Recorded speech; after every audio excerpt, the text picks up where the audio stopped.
di antara waktu yang mustajab untuk berdoa kepada Allah itu adalah setelah sholat sama ketika berbuka. Korelasinya paham ya? Jadi tadi amalan yang paling disukai oleh Allah untuk dilihat dari hambanya itu adalah puasa dan sholat. Kemudian Allah perintahkan kita untuk meminta tolong kepada Allah itu dengan sabar dan sholat. Dan ternyata waktu mustajab kita untuk berdoa itu salah satunya adalah ketika setelah sholat dan juga setelah kita berpuasa saat berbuka.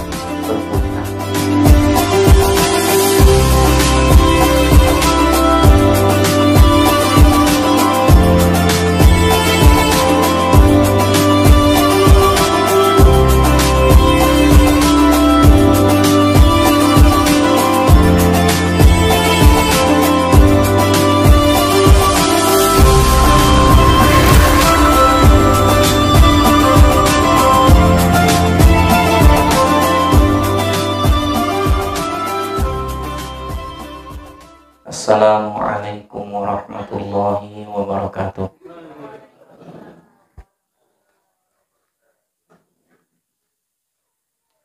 Alhamdulillahi rabbil alamin, wal aqibatu lil muttaqin, wala udwana illa 'alal zalimin. Wassalatu wassalamu ala asyrafil anbiya'i wal mursalin, nabiyyuna Muhammadin sallallahu alaihi wasallam wa ala alihi wa sahbihi ajma'in, wa ba'd. Rabbi shrah li sadri wa yassir li amri wahlul 'uqdatam min lisani yafqahu qawli. Puji syukur kehadirat Allah Subhanahu wa taala yang dengan izinnya pada kesempatan malam hari ini kita diberikan kemudahan oleh Allah Subhanahu wa taala untuk menjalani hari-hari kita, terutama yang dari jauh tadi katanya dari Kemiling dan dari Sukarame. Ala kulli hal, apa yang kemudian hari ini kita lalui bagian dari izin Allah Subhanahu wa taala, maka tak layak bagi kita kecuali bersyukur atas apa yang kemudian Allah karuniakan kepada kita. Salawat dan salam juga moga tetap tercurah kepada Nabi kita Muhammad sallallahu alaihi wasallam yang telah dipilih oleh Allah sebagai uswah hasanah, sehingga tak layak bagi setiap mukmin kecuali mengikuti apa yang telah beliau contohkan dan beliau sunnahkan. Hadirin yang dimuliakan oleh Allah Subhanahu wa taala, Allah Subhanahu wa taala mengingatkan kepada kita tentang berpuasa di bulan Ramadan. Secara khusus di dalam firman-Nya, a'udzubillahi minasyaitonirrajim, syahru ramadhan alladzi unzila fihi al-Qur'an hudal lin-nasi wa bayyinatin minal huda wal furqan faman syahida minkum asy-syahra falyasum. Bulan Ramadan yang diturunkan di dalamnya Al-Qur'an, hudan linnasi wa bayyinatin minal huda wal furqan, sebagai petunjuk bagi manusia dan bayyinah serta pembeda. Faman syahida minkumus syahra falyasum. Barang siapa yang menyaksikan hilal bulan itu, maka hendaklah dia berpuasa. Ayat ini mempertegas ayat yang sebelumnya ketika kemudian Allah Subhanahu wa taala berfirman di ayat yang ke-183-nya, a'udzubillahi minasyaitonirrajim, ya ayyuhalladzina amanu kutiba alaikumusiyam kama kutiba 'alal ladzina min qablikum la'allakum tattaqun. Wahai orang-orang yang beriman, diwajibkan atas kalian berpuasa sebagaimana telah diwajibkan atas orang-orang sebelum kalian, agar kalian bertakwa. Jadi syariat puasa itu bukan hanya syariat bagi kita kaum muslimin, yang ternyata Allah juga menetapkan syariat ini kepada umat-umat sebelum kita. Sebagaimana sholat juga demikian. Sebagaimana zakat juga demikian. Ternyata itu adalah syariat yang juga pernah ada sebelumnya, hanya berbeda tata caranya saja. Termasuk di dalam sejarah tasyrik ibadah puasa itu sendiri. Sejarah pensyariatan ibadah puasa itu sendiri, para sahabat ketika di awal hijrah ke Madinah, mereka biasa berpuasa di 3 hari setiap bulannya. Dari sejak mereka masih di Makkah. Ya. Jadi sebelum ada syariat puasa Ramadan, sebelum ada syariat sholat bahkan, ya. Karena syariat sholat itu kan ketika Nabi SAW Isra dan Mi'raj. Ya. Ketika Nabi SAW melaksanakan Isra Mi'raj, yang ketika itu kemudian Nabi SAW mendapatkan perintah untuk sholat 5 waktu, yang kemudian harus disampaikan kepada kaum muslimin. Syariat puasa itu baru diturunkan tahun ke-3 Hijriah, kalau tidak salah. 3 Hijriah, karena tahun kedua Hijriahnya itu syariat zakat terlebih dahulu, baru kemudian syariat puasa di bulan Ramadan. Jadi sejak sebelumnya para sahabat itu biasa berpuasa 3 hari setiap bulannya, terutama di pertengahan bulan saat bulan purnama, tanggal 13, 14, 15 bulan Hijriah setiap bulannya. Jadi kalau bulan Hijriah itu ada 12, maka 3 hari setiap bulan itu berarti 3 kali 12 sudah 36 hari. Lebih lama daripada puasa Ramadan. Ketika kemudian Nabi dan para sahabat itu hijrah ke Madinah, ya, kemudian melihat orang-orang Yahudi berpuasa di tanggal 10 Muharram. Ketika kemudian ditanya, kenapa kalian berpuasa pada hari ini? Kata mereka, karena pada hari inilah kemudian kami dahulu diselamatkan bersama Musa dari Fir'aun. Sehingga kami kemudian merayakannya dengan berpuasa pada tanggal 10 Muharram tadi itu. Sehingga kemudian Nabi SAW mengatakan, nahnu ahaqqu bi Musa minhum. Kami lebih berhak atas Musa daripada mereka orang-orang Yahudi. Fasumuhul yaum, maka berpuasalah kalian pada hari ini, maksudnya tanggal 10 Muharram tadi. Makanya sejak saat itu puasanya kaum muslimin tambah 1 hari lagi. Jadi 36 hari dengan 3 hari di setiap pertengahan bulannya, kemudian ditambah 1 hari di tanggal 10 Muharramnya. Ini disebutkan panjang lebar oleh Ibnu Katsir terkait dengan penjelasan ayat tadi. Ya. Jadi jauh sebelum Allah mensyariatkan puasa Ramadan, itu yang menjadi kebiasaan kaum muslimin di dalam melaksanakan puasa tadi. Barulah kemudian di tahun ke-3 Hijriah turunlah ayat tadi. Syahrul Ramadan alladzi unzila fihi al-Qur'an hudal lin-nasi wa bayyinatin minal huda wal furqan. Faman syahida minkumus syahra falyasum. Barang siapa yang melihat hilal bulan Ramadan, maka hendaklah ia berpuasa di bulan itu. Maka sejak saat itu, yang wajib itu bulan Ramadan untuk kaum muslimin berpuasa. Sisanya dari kebiasaan kaum muslimin sebelumnya tadi itu menjadi sunnah. Tanggal 10 Muharram yang biasa mereka puasa di awal, jadi sejak awal mereka hijrah ke Madinah, itu menjadi sunnah. Kemudian 3 hari setiap bulannya itu juga menjadi sunnah, yang kita kenal dengan istilah puasa Ayyamul Bait. Ayyamul Bait, Ayyam itu artinya hari, Al-Bait itu artinya putih, terang. Karena pada saat itu bulan purnama. Ya. Dan ini sekilas tentang sejarah disyariatkannya puasa Ramadan pada kaum muslimin pada masa Nabi SAW.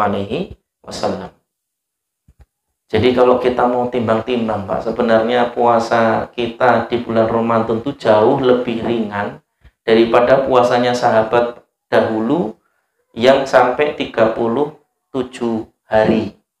Kita mentok-mentoknya cuma 30 hari. Kalau nggak genep ya 29 hari. Itu puasa kita di bulan Ramadan.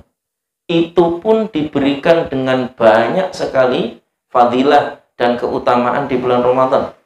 Ada banyak hadis yang disebutkan oleh Nabi SAW tentang keutamaan bulan Ramadan. Kenapa kemudian bulan Ramadan itu diwajibkan atas kita berpuasa. Salah satunya apa yang kemudian disebutkan oleh Nabi SAW dalam riwayat dari Abu Hurairah radhiyallahu anhu, di mana Nabi SAW bersabda, "U'tiyat ummati fi syahri Ramadhana khamsu khisalin."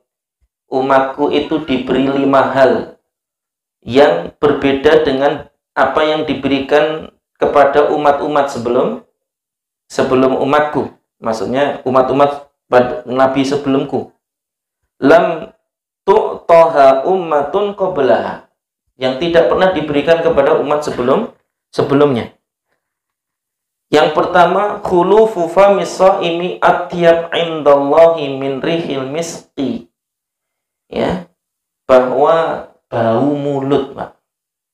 Kalau bahasa Betawinya ci and the gong. Cikong. Ya. Jadi bahasa bau mulutnya, ilernya orang yang berpuasa itu lebih wangi daripada minyak misek, tapi catatannya di sisi Allah, bukan di sisi sebelah antum, bukan. Jadi kalau di sebelah antum ya tetap mampu ya. Jadi sadar diri walaupun berpuasa tetap bersiwak, tetap sikat gigi. Nah, itu terlepas dari perbedaan pendapat para ulama yang mengatakan bahwa sikat gigi itu membatalkan puasa. Sebagian lagi mengatakan tidak membatalkan puasa. Yang benar yang mana? Yang benar tidak membatalkan puasa selama sikat giginya nggak pakai pasta gigi. Selama sikat giginya nggak pakai pasta gigi, ya, pakai siwak atau pakai sikat gigi tanpa pasta gigi boleh. Lebih membatalkan lagi kalau pasta giginya rasa stroberi, ya, itu lebih membatalkan lagi. Jadi ini bagian dari yang juga penting untuk diperhatikan, ya. Wa tastaghfiru lahumul malaikatu hatta yuftiru. Umatku dimintakan ampun oleh para malaikat dari sejak mereka berpuasa sampai mereka berbuka. Jadi selama kita berpuasa itu didoakan oleh para malaikat agar kemudian dosa-dosa kita diampuni. Wa yuzayyinullahu kullu yaumin jannatahu thumma yaqulu yushiku ibadis solihuna ayyul qaw anhumul mu'nata wal adha wa yasiru ilaika.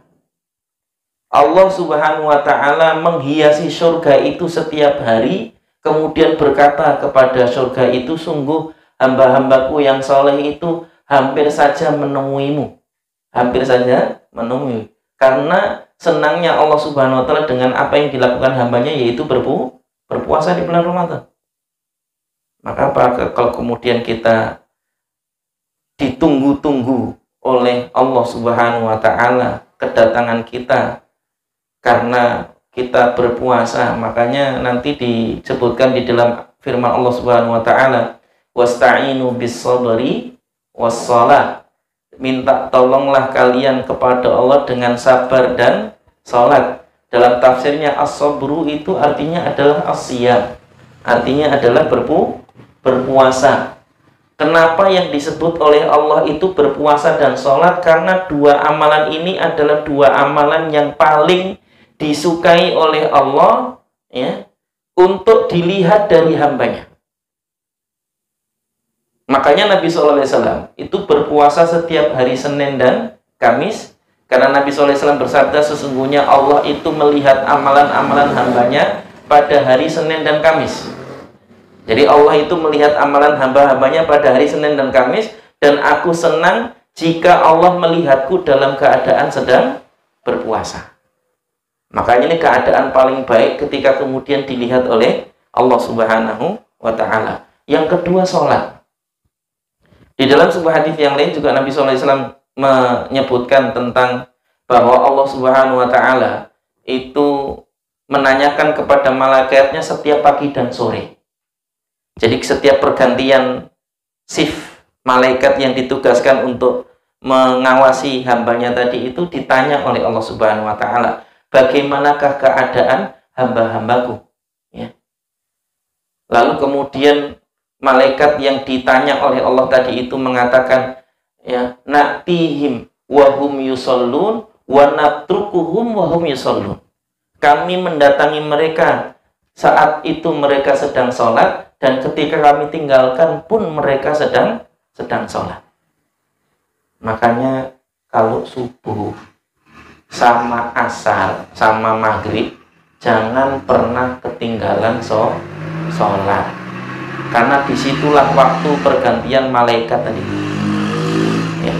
Waktu pergantian shift malaikat itu di waktu itu, subuh dan maghrib. Makanya kalau subuh sama maghrib sholat, jadi nanti kelihatan pas subuh sing wayah teko melihat dalam keadaan sholat, yang maghrib yang wayah pergi melihat masih dalam keadaan sholat. Ya. Natihim wahum yusallun wa natrukuhum wahum yusallun.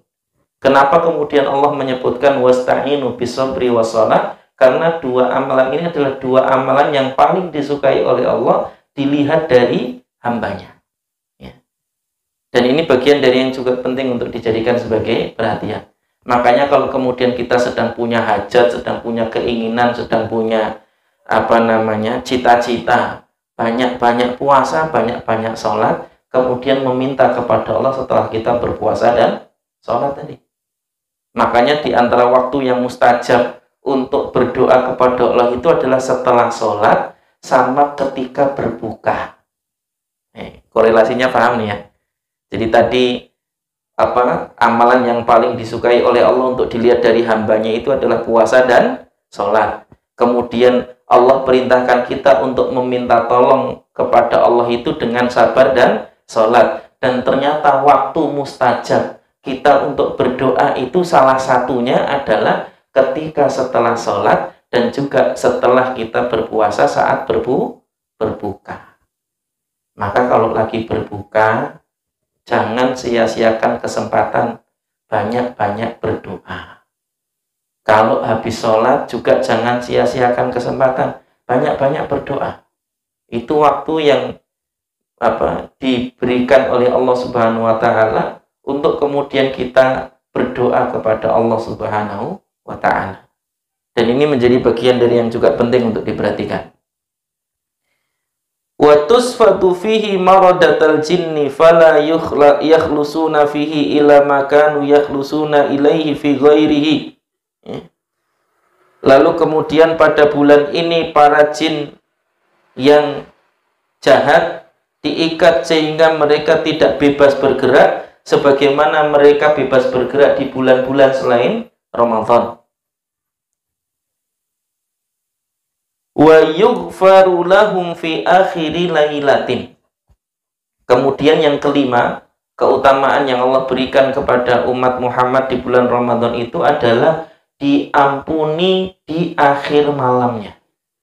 Diampuni dosa-dosanya di akhir malamnya. Lalu kemudian ada sahabat yang bertanya, "Qila ahiyya Lailatul Qadri ya Rasulullah?" Apakah diampuninya itu pada malam Lailatul Qadar wahai Rasulullah? Maka kemudian Nabi SAW menjawab, "La, walakinnal amilu innama yuwaffa ajruhu idza qadha amaluhu." Idza qadha amalahu. Tidak menunjukkan bahwa diampuninya bukan hanya di malam Lailatul Qadar, tapi diampuninya di setiap malam setelah kita selesai mengerjakan puasa kita. Nabi SAW mengatakan, sesungguhnya orang yang bekerja itu diberikan upahnya setelah pekerjaannya selesai. Dalam hadis yang lain juga Rasulullah SAW menyebutkan bahwa Allah itu mengampuni hambanya di bulan Ramadan itu setiap malam.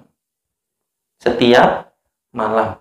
Dalam hadis yang lain juga Nabi SAW menyebutkan innalillahi utaqaun minan nar. Sesungguhnya Allah itu memiliki pembebas-pembebas dari api neraka, wahiyya fi kulli lailatin fi Ramadan.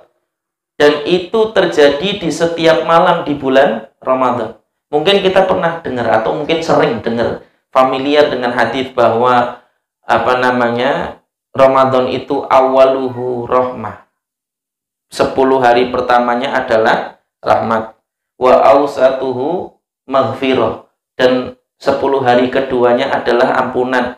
Wa akhiruhu itqun minan nar. Dan yang terakhirnya adalah pembebasan dari api neraka. Tapi ternyata hadis itu dhaif.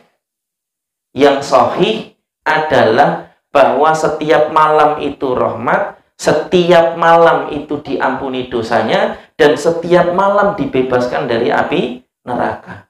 Jadi kalaupun misalnya Allah takdirkan kita meninggal baru dapat 1 hari berpuasa, tetap diampuni, tetap mendapatkan rahmat, dan tetap terbebas dari api neraka. Maka jangan khawatir. Pokoknya kalau sampai ketemu Ramadan itu kesempatan luar biasa. Jangan sia-siakan. Ya. Kadang-kadang sebagian besar kaum muslimin ini puasa Ramadan dengan nggak puasa Ramadan sama aja. Ya. Bedone guru siji. Kalau poso ngempet ngerokok, kalau nggak puasa nggak ngempet ngerokok. Kapan sempet ngerokok? Itu kalau nggak puasa. Kalau puasa cuman ngempet ngerokok. Makanya yang digoleki pertama kali itu mesti korek. Kalau lagi berbuka. Nah, ini bagiannya. Kecuali yang rokoknya elektrik. Kalau rokoknya elektrik nggak pakai korek, Pak. Ini bagian dari yang juga penting untuk diperhatikan, ya. Tapi ini juga harusnya menjadi perhatian kita. Ya kan kadang-kadang kita ini sering berdoa, Allahumma ajirna minan nar, Allahumma ajirna minan nar. Ya Allah, jauhkanlah kami dari api neraka. Ya Allah, jauhkanlah kami dari api neraka. Makanya apinya jangan dideketin, dijauhkan. Jangan dideketin. Karena doanya sudah minta dijauhkan dari api neraka. Makanya apinya dilatih, dijauhkan dulu, jangan dideketin, ya. Supaya nanti di akhiratnya juga jauh dari api. Kadang-kadang kita ini ngomongnya dengan perilakunya berbeda. Ngomongnya ajirna minanar, ya Allah jauhkanlah dari api. Tapi kira kemudian wayah menjelang makan cari api tadi itu. Cari korek untuk nyalakan api. Nah, ini yang penting untuk dilatih dulu, ya. Jadi latih dulu menjauhkan apinya tadi, ya. Apalagi ini mau puasa, jadi dilatih. Nanti daripada bukan hanya lapar tapi sepet. Karena sudah lama jauh dari apinya, ya. Dan ini bagian dari yang juga penting untuk diperhatikan. Jadi ibadah Ramadan itu ibadah istimewa yang ketika kemudian Allah karuniakan kepada kita kesempatan untuk bertemu dengannya, maka jangan disia-siakan. Bahkan dulu sampai para salaf itu berdoa, Allahumma sallimni illa Ramadan wa sallim li Ramadan wa tasalamhu minni mutaqabbala. Ya Allah, pertemukanlah kami dengan Ramadan dan jadikanlah Ramadan itu bertemu dengan kami, dan terimalah segala amalan yang aku kerjakan di dalamnya. Itu yang didoakan oleh Nabi SAW. Termasuk mungkin doa yang kita sering dengar, Allahumma barik lana fi Rajaba wa Sya'bana wa ballighna Ramadan, ya. Itu juga doa yang diperbolehkan kalau mau diucapkan. Hanya secara riwayat hadis doanya dhaif, tapi boleh untuk didoakan. Bahkan doanya nggak pakai itu aja boleh. Doa itu bebas. Jangankan pakai riwayat, ya. Meskipun riwayatnya dhaif, nggak pakai riwayat aja boleh kalau doa itu. Berbeda dengan zikir. Kalau zikir memang ada contohnya. Tapi kalau doa, ya, itu bebas. Bahkan kita berdoa dengan bahasa kita, yang orang Palembang pakai bahasa Palembang, yang orang Jawa pakai Jawa, yang orang Lampung pakai Lampung pun boleh, ya. Dan ini bagian dari yang juga anjurkan kepada kita oleh Allah Subhanahu wa taala untuk banyak berdoa. Apalagi ketika kemudian kita menjelang bulan Ramadan seperti ini. Ini kan kita bulan Ramadan tinggal menghitung hari. Yang jadi masalah kita nggak bisa menghitung usia kita. Ya. Hari bisa kita hitung, Pak. Sehari, 2 hari, 3 hari. Ini paling tinggal 12 atau 13 hari lagi kita masuk bulan Ramadan. Ya. Sebentar lagi, Pak. Nggak genep 2 minggu. Ya. Kopi. Mau.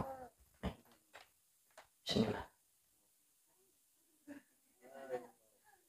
Nah. Sini, duduk sini. Sama Uma, Pak. Sama Uma. Sama Uma. Sandalnya dipakai ya. Jadi salah satu di antara bagian dari yang dahulu menjadi kebiasaan para salaf itu adalah sampai berdoa agar dipertemukan bulan Ramadan. Karena khawatir kalau seandainya kemudian mereka tidak diberikan kesempatan bertemu dengan bulan Ramadan, mereka tidak bisa meraih keutamaan-keutamaannya. Bahkan ada sebuah riwayat hadis dari Hudzaifah yang kemudian menyebutkan tentang 2 orang sahabat Nabi yang masuk Islamnya itu barengan. Yang satu meninggal terlebih dahulu di dalam sebuah peperangan, kemudian yang satunya lagi itu meninggalnya belakangan, beda 1 tahun. Ketika kemudian Hudzaifah bermimpi bertemu dengan keduanya tadi itu, yang meninggal belakangan tadi itu mendapatkan tempat yang jauh lebih tinggi daripada orang yang meninggal duluan. Lalu kemudian ditanyakanlah kepada Nabi SAW, "Kaifa hadza ya Nabi?" Bagaimana ini bisa terjadi wahai Nabi? Maka kemudian Nabi SAW bersabda, "Alaisa qad asha sana?" Bukankah dia telah hidup 1 tahun lebih lama? Wa fa'ala hadza wa shalla hadza wa shalla kadza dan seterusnya wa waltaqa Ramadan. Bukankah dia melakukan begini, melakukan begitu, sholat begini, sholat begitu, termasuk bertemu dengan bulan Ramadan? Maka kemudian Hudzaifah mengatakan, "Iya, wahai Rasulullah." Wahai Rasulullah. Ya. Maka kemudian Nabi SAW mengatakan, "Farqu bainahuma ma bainas sama'i wal ardh." Sungguh perbedaan antara keduanya itu seperti perbedaan langit dan bumi. Sangat jauh sekali. Hidupnya lebih lama sedikit karena bertemu dengan bulan Ramadan, jaraknya nanti di akhirat jauh lebih tinggi mereka yang bertemu dengan bulan Ramadan. Apalagi kalau mendapatkan Lailatul Qadar. Padahal Lailatul Qadar itu amalannya cuma 1 malam, tapi pahalanya seperti kita beramal paginya berjihad fisabilillah, malamnya ibadah sholat malam semalam suntuk selama 83 tahun lebih atau 1000 bulan. Dan ini menjadi bagian dari yang juga penting. Kalau kita ini jangankan paginya berjihad, ya. Paginya puasa tok aja lemes. Kadang-kadang kalau kerja, apalagi masuk kantor klelet gitu kan, ditanya, "Kenapa?" "Puasa, Pak." Loh, emang kalau puasa harus lemes, tak? Ini bagian dari juga penting untuk kita jadikan sebagai perhatian. Di dalam kitabnya para ulama mengingatkan bahwa puasa itu bukan alasan untuk berlemas-lemas dan bermalas-malas. Ya. Puasa itu justru kesempatan kita untuk banyak bersemangat dan beribadah. Kenapa? Karena kita tidak terganggu dengan waktu makan. Harusnya lebih maksimal. Ya. Kalau ketika di luar bulan Ramadan itu pasti ada pasal 12 isoma, istirahat, sholat, makan. Kalau puasa ya isoto, Pak, nggak pakai ma. Berarti istirahat dan sholat. Habis itu kerja gitu. Biar banyak yang bisa diselesaikan. Dan ini bagian dari yang juga penting untuk dijadikan sebagai perhatian. Makannya nanti kalau pas berbuka. Apalagi dulu Nabi SAW, mending kita, Pak, cuma suruh puasa dan kerja seperti biasa aja. Dulu Nabi itu perang Badar, perang pertama yang dialami oleh Nabi dan kaum muslimin dalam bentuk peperangan besar, ya, 300 lawan 1000, ya, itu terjadi di tahun kedua Hijriah, saat disyariatkan di tahun kedua akhir, ya, menjelang tahun ketiga Hijriah, saat disyariatkannya puasa Ramadan itu terjadi di bulan Ramadan, Pak. Nabi perang, ya, dalam keadaan berpuasa. Ini istimewanya. Kita ini nggak suruh perang, cuman suruh puasa sama ibadah yang maksimal. Itu aja kadang-kadang banyak alasannya. Dan ini menjadi bagian dari yang juga penting untuk kita jadikan sebagai renungan bagi kita untuk terus mengintrospeksi diri kita bagaimana meningkatkan ibadah kita selama bulan Ramadan. Nah, ini beberapa hal yang penting untuk diperhatikan nanti selama bulan Ramadan. Satu, ya, sebelum datangnya bulan Ramadan adalah perhatikan ru'yatul hilalnya. Ya. Ru'yatul, kalau mau tarhib ini kasep soalnya, Pak. Tinggal 10 hari lagi udah Ramadan. Ya, kalau tarhib itu harusnya sebelum Sya'ban masuk itu, nanti tarhibnya banyak berpuasa di bulan Sya'ban, banyak baca Quran, itu bener ya. Ini sudah Sya'ban ini syarat entek. Jadi kalau tarhib lagi nggak pas, ini kita udah langsung gaspol siap-siap apa saja yang harus kita perhatikan di bulan puasa. Satu, ya, perhatikan ru'yatul hilalnya, baik nanti ketika mau masuk Ramadan mau berakhirnya Ramadan. Ini satu, ya. Maka nanti ketika diputuskan di dalam sidang itsbat besok puasa, Pak, ya. Jangan ditunda lagi.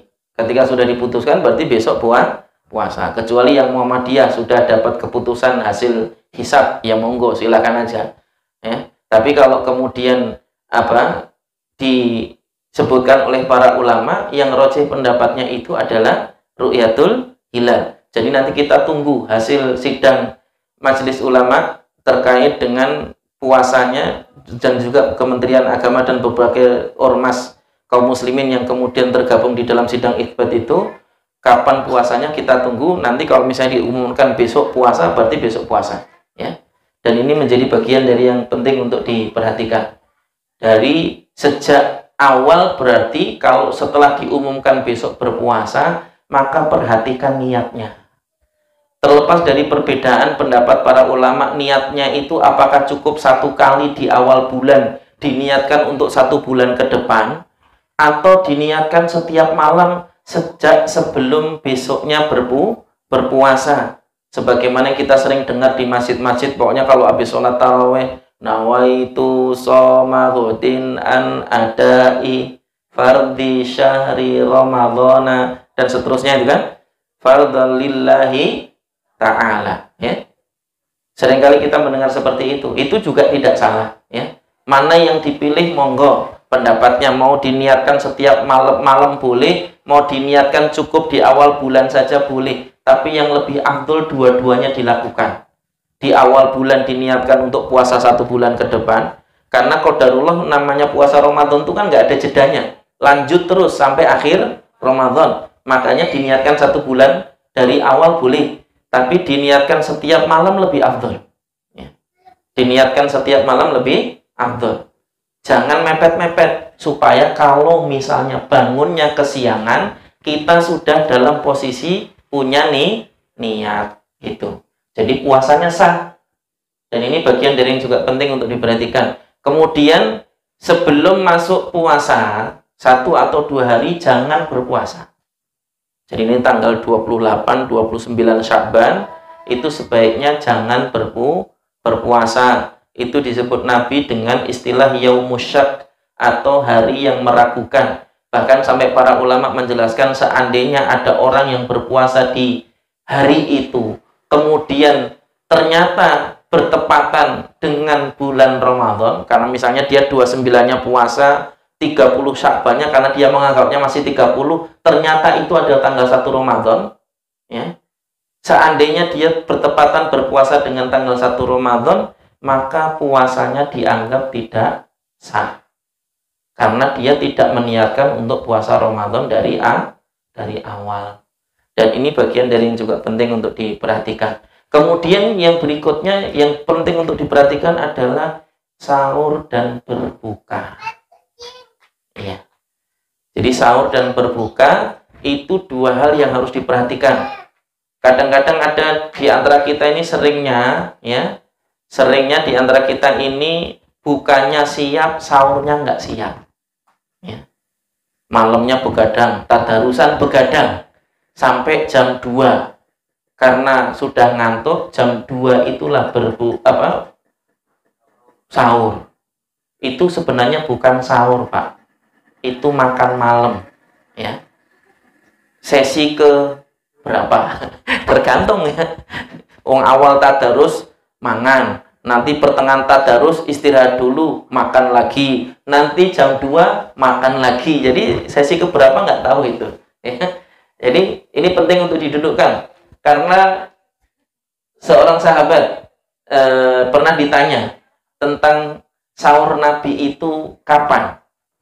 Maka sahabat tadi itu kemudian mengatakan tasahar nama Rasulullah SAW. Dahulu kami pernah makan sahur bersama dengan Nabi SAW, ya.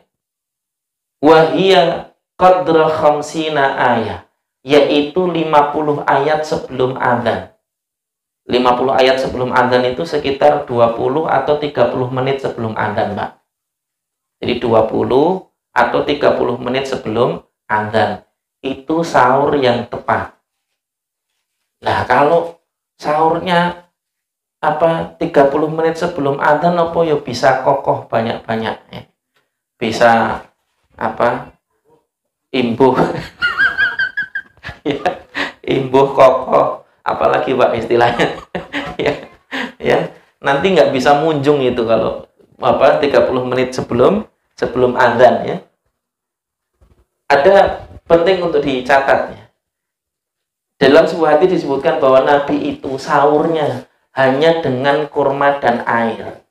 Bukanya juga hanya dengan kurma dan air. Dan hidup, Pak. Ini penting untuk dicatat. Sedangkan kita ini merasa sahur kalau nggak ada ingkungnya nggak semangat. Ingkung itu apa bahasa Indonesianya, ya? Ayam utuh itu. Ya, entah ayam bakar, entah ayam goreng, itu ayam utuh itu, ya. Kadang-kadang kalau nggak ada lauk yang membuat kita tertarik untuk makan, selera untuk makan tadi itu, kadang-kadang malah pilih nggak sahur, kadang-kadang malah cuma minum tok, itu nggak tepat, ya.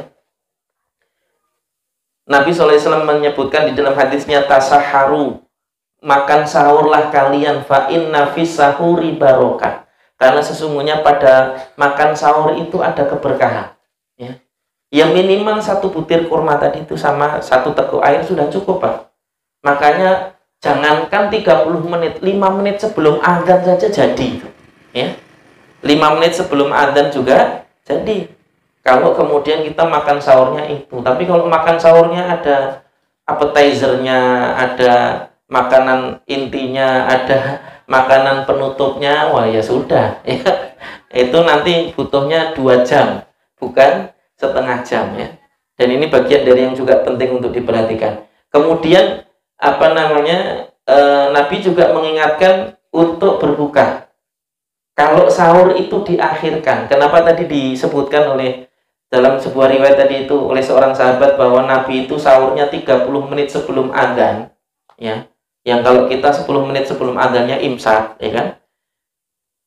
Itu memang tujuannya adalah mengakhirkan sahur.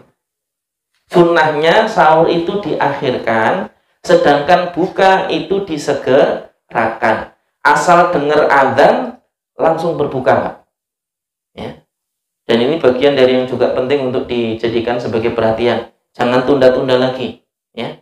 Beda lagi kalau sahur, asal dengan adzan langsung berhenti, Pak. Jangan ajeb bae. Ya, masih dengar adzan, adzannya belum selesaikan, ya. Enggak, kalau sudah adzan itu sudah masuk fajar, jadi tidak boleh makan lagi, ya.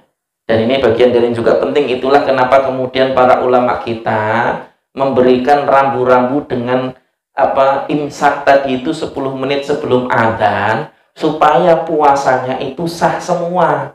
Kadang-kadang kalau mepet adzan, wayah adzan masih lab-leb, ya. Ini yang khawatirnya jadi puasanya tidak sah. Makanya dikasih rambu-rambu 10 menit sebelum adzan dengan imsak tadi itu. Maksudnya kalau wis imsak yo cekat-cekat gitu ya. Segera, ya. Lab-lebnya itu cepetan supaya kemudian karena sebentar lagi mau adzan. Supaya nanti puasa kita tetap sempurna dan sah, ya. Dan ini bagian dari yang penting untuk diperhatikan, termasuk berbuka. Karena berbuka tadi itu sunnahnya disegerakan. Nabi SAW mengatakan, ya, aftiru, berbukalah kalian, ya. Kalau dapat rutop, maka berbukalah dengan rutop. Rutop itu kurma yang matangnya di pohon. Kurma yang matangnya di pohon, rasanya kayak sawu. Kayak sawu itu rasanya. Kalau yang pernah makan kurma, bukan kurma muda ya, kurma matang. Kalau kurma muda itu kurma setengah matang. Jadi kalau kurma matang itu betul-betul matang di pohon, ya, rasanya mirip-mirip kayak sawu itu. Ya, dia belum diawetkan, belum jadi tamer. Jadi dia belum diawetkan, yang kalau itu ya bisa busuk sebagaimana buah-buah pada umumnya, ya.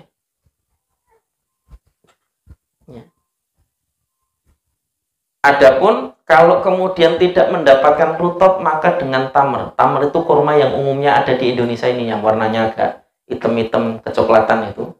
Itu namanya tamer, kurma yang sudah diawetkan, sudah dikeringkan. Nah, ini hati-hati kalau jenengan makan tamer, perhatikan. Kalau dia dalamnya sudah bubukan, itu sebenarnya sudah kadaluarsa, ya. Jadi kalau dalamnya bubukan, ada butiran-butiran kecil-kecil kayak bubuk kayu itu, ya, itu berarti kurmanya sudah kadaluarsa. Kalau yang kurma yang masih bagus, masih bagus itu nggak ada bubukannya. Jadi nanti dilihat kalau lagi makan kurma atau kalau mau beli kurma, diperhatikan. Kalau ada bubukannya itu biasanya sudah menjelang kadaluarsa itu biasanya. Dan ini bagian dari yang penting untuk dihati-hati, ya. Walaupun kalaupun dimakan sih tidak sampai berbahaya, karena kadaluarsanya kurma yang sudah diawetkan itu berbeda dengan kadaluarsanya makanan kita pada umumnya itu, ya. Tapi tetap sebaiknya dihindari, ya. Jadi itu kata Nabi SAW, kalau ada rutop maka dengan rutop, kalau nggak ada maka dengan tamar, kalau nggak ada cukup dengan air putih. Makanya buka puasa itu nggak harus kolak, buka puasa nggak harus es buah, buka puasa nggak harus gorengan. Ini biasanya kita nih es buah, kolak, gorengan. Itu kalau nggak ada satu seakan-akan nggak komplit, ya. Ini bagian dari yang juga penting untuk diperhatikan. Justru yang sunnah itu buka puasa dengan air, ya, minimal. Kalau nggak ada tamer, kalau nggak ada rutop, ya, maka dengan air. Terutama kalau lagi di jalan, berbukanya jangan nunggu nanti kalau sudah masuk rest area atau sudah berhenti mobilnya atau dapat warung, jangan. Saat kita dengar adzan, saat itu juga kita minum air putih, ya. Minimal puasanya batal dan kita dapat pahala menyegerakan berbuka. Ini penting untuk dijadikan sebagai perhatian. Kemudian yang berikutnya, di antara yang harus diperhatikan adalah puasa itu punya dua keistimewaan, ya. Yang dua-duanya ini menjadi bulan Ramadan, bukan puasa. Bulan Ramadan itu punya dua keistimewaan yang dua-duanya ini menjadi asbab digugurnya dosa-dosa kita.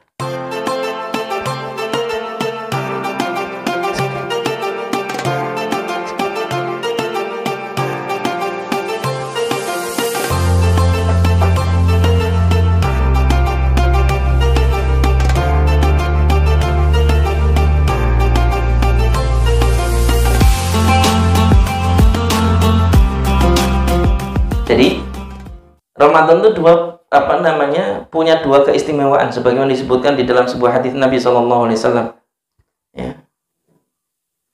Atakum Ramadan syahru mubarak, syahru barakah, yastajibu fihi du'a.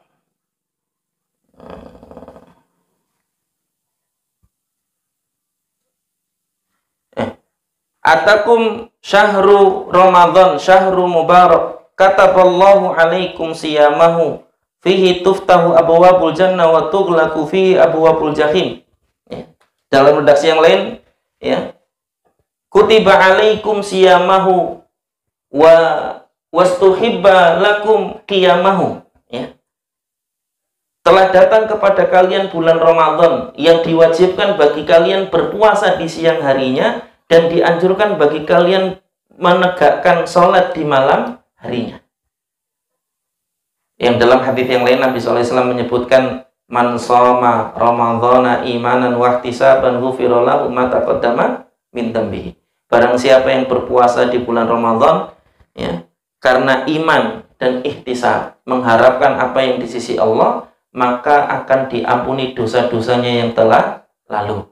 Dalam redaksi yang lain Nabi SAW juga menyebutkan man qoma, bukan man soma, tapi man qoma ramadhana, barang siapa yang mendirikan malam-malam bulan Ramadan dengan sholat.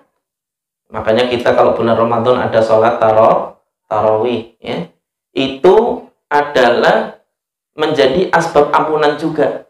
Ghufirallahu ma taqaddama min dzambihi, maka akan diampuni dosanya yang telah lalu. Kata tarawih itu dari kata tarwahah, Pak. Satu asal kata dengan rohah. Rohah itu artinya istirahat. Jadi sholat tarawih itu adalah sholat yang banyak istirahatnya. Jadi bukan cepet-cepetan. Kalau cepet-cepetan sampai 21 rakaat 7 menit selesai, itu bukan tarawih, ya. Itu balapan. Harusnya sholatnya pakai helm, bukan pakai peci, ya. Ini bagian dari yang juga penting untuk dihati-hati, ya. Jadi sholat tarawih itu justru banyak istirahatnya. Karena apa? Karena sholatnya lama-lama, ya. Disebutkan di dalam sebuah riwayat hadis bahwa Nabi itu pernah sholat malam di bulan Ramadan sepertiga malam, Pak. Sepertiga malam itu kurang lebih, kalau malam itu dihitung dari habis Isya jam 8 sampai jam 5 pagi waktu subuh, itu kira-kira ada 9 jam. Berarti sholatnya berapa jam? 3 jam. Itu sholatnya Nabi. Di malam ke-22 Nabi nggak keluar sholat tarawih. Di malam ke-23-nya Nabi sholat tarawih setengah malam. 4,5 jam. Ya. Kalau kita sholatnya berapa jam? Ya. Pokoknya jam 8:30 selesai. Wis pokoknya. Ya. Mau berapa rakaat, yang penting 8:30 selesai. Soalnya kalau sampai jam 9 mesti makmum, ketika kemudian imamnya tengok assalamualaikum, assalamualaikum, di belakang sudah nggak ada orang. Ya, ini bagian dari juga penting untuk diperhatikan. Ya. Jadi apa, tarawih itu justru seninya adalah karena lamanya tadi. Makanya para ulama sendiri berbeda pendapat tentang lamanya sholat tarawih Nabi tadi. Ada riwayat tadi mengatakan apa, setengah malam, ada yang mengatakan sepertiga malam, ada yang mengatakan dalam redaksi yang lain adalah semalam suntuk, sampai sahur, Pak, sholat tarawihnya. Ya. Tapi itu sesekali Nabi melakukan seperti itu. Kalau kita nggak pernah sama sekali, ya, sholat tarawih sampai sahur itu nggak pernah sama sekali, kan? Ya. Ini bagian dari yang juga penting untuk dijadikan sebagai perhatian. Kalau Nabi itu masih sesekali, Pak, kita nggak pernah sama sekali. Ya, ini yang berbedanya kita dengan Nabi itu. Makanya bagian dari yang harusnya diperhatikan, ya minimal setiap apa malamnya sholat tarawih minimal, ya. Paling enggak ikut jamaah sholat tarawih di masjid, ya. Dan ini bagian dari yang juga penting untuk diperhatikan, karena itu salah satu di antara asbab diampuni dosa-dosa kita. Bahkan dalam hadis yang lain disebutkan, barang siapa yang sholat bersama imam sampai selesai, bukan 2 rakaat bersama sama 3 rakaat terakhir kok, bukan, ya. Kadang-kadang masyarakat kita ini unik juga, ya. Kadang-kadang Allahu Akbar rame, Allahu Akbar pas pertama itu 2 rakaat pertama, ya. Nanti tengah-tengahnya pada duduk semua. Jadi yang kelihatan berdiri itu cuma barisan depan sama barisan belakang, tengahnya pada duduk semua, ya. Nanti kira kemudian kita sholat witir, wah berdiri semua itu. Ini bagian dari yang juga apa unik dari masyarakat kita. Padahal Nabi SAW mengatakan, barang siapa yang sholat bersama dengan imam dari awal sampai akhir imam salam dan kemudian pergi dari masjid, maka ditulis baginya seperti sholat semalam suntuk. Nah, atau mungkin nggak pernah sholat semalam suntuk, tapi punya pahala sholat semalam suntuk. Makanya sholatnya bareng sama imam nganti rampung sampai selesai. Jangan pergi duluan. Ini penting untuk kita jadikan sebagai perhatian supaya dapat pahala seperti sholat semalam suntuk tadi. Dan ini bagian dari yang juga penting ya. Karena ini bukan ceramah semalam suntuk dan sudah jam 9, jadi ya sampai di sini dulu ya. Nanti kita perkaya dengan tanya jawab. Begitu. Ya. Ya. Lu sing ngomong kene terus lu gantian. Biar kopinya keminum. Monggo pembawa acara ya. Jazakallah khairan, Ustaz telah menyampaikan materinya. Telah disampaikan tadi materi yaitu mengenai puasa di bulan Ramadan dengan persiapan kita semua.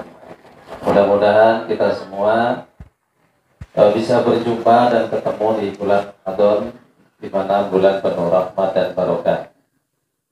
Cara selanjutnya yaitu sistem tanya jawab. Dipersilakan kalau ada yang dipertanyakan seputaran Ramadan, mengenai Ramadan atau di luar. Dipersilakan bapak-bapak atau ibu-ibunya. Tafadhol.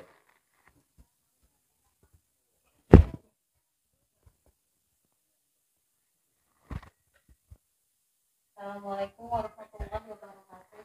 Waalaikumsalam. Tadi Ustaz bilang kan kalau sholat tarawih, mengikuti sholat tarawih dari awal sampai akhir itu keutamaannya mendapat pahala seperti satu malam suntuk ya kan? Itu gimana Tad kalau sholat tarawihnya? Terus kadang ada orang yang sholat tarawih tapi witirnya ngambil di rumah, itu gimana Ustaz? Apakah mendapat pahala yang seperti Ustaz bilang tadi Tad? Ya. Itu aja Tad. Jazakallahu khairan. Iya. Pertanyaan kedua ada?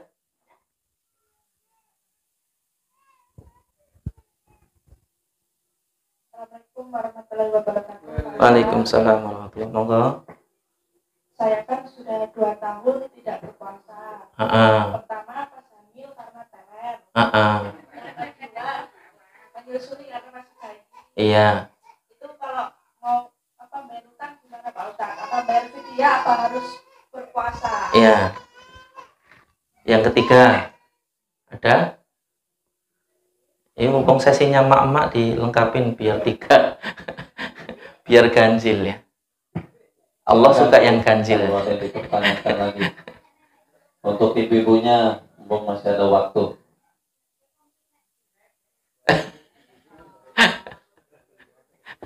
Mungkin cukup dijawab terlebih dahulu 2 pertanyaan.